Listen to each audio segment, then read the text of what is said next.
नमस्कार, live live channel मध्ये तुमचे स्वागत आहे। आज तुमच्यासाठी मी खिचडी मसाला घेऊन आलेली आहे। उन्हाळी वाळवणात आपण तो करून ठेवतो, उन्हाळ्यामध्येच मसाला खिचडीसाठी उपयुक्त असतो। तर बघूया प्रोसेस। इथे ही 3 पाव लाल मिरची घेतलेली आहे मी, ती खूप तिखटवाली आहे म्हणजे, आणि तिला आता तेल टाकून भाजून घेते। अशाच प्रकारे आपल्याला सर्व मसाला मी घ्यायचा आहे आणि तो भाजायचा आहे। त्यात मी अगदी योग्य प्रमाणात कसा मसाला तयार होतो ते मी तुम्हाला सांगते आहे। पाव लाल मिरची आहे, तिला हळूहळू करून असं मंद आचेवर भाजून घेऊ। थोडी मिरची भाजण्यात आली की तेल घालू त्यामध्ये। मिरची छान भाजून झाली आहे। आता इथे मी हे अर्धा किलो धने घेतले, ते पण मंद आचेवरती छान कुरकुरीत भाजून घेते।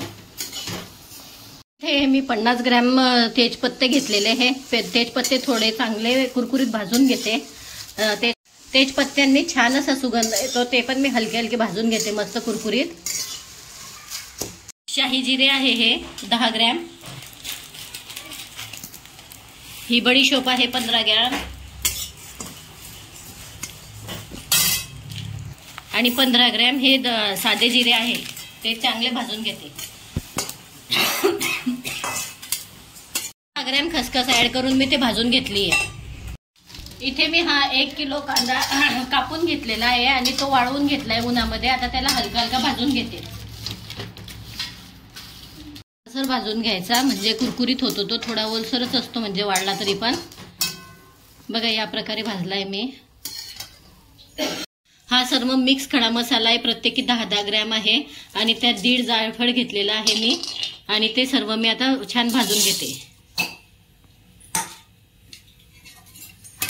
भाजताना तेल घालायचं मसाल्याला।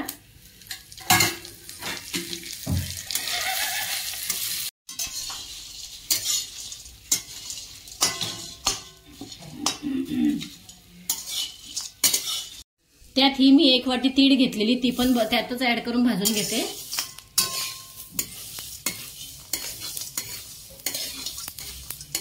इथे मी 2 वाटी खोबरं खिसून घेतलंय, ते पण असं लालसर भाजून घेते। दडल्यावरती असा झाला मसाला। हा वर्षभर आपण स्टोर करून ठेवू शकतो आणि खिचडीला वापरू शकतो। हा खास स्पेशल खिचडीचा मसाला आहे। अशाच नवनवीन रेसिपी पाहण्यासाठी चॅनलला लाईक, शेअर, सबस्क्राईब नक्की करा। धन्यवाद।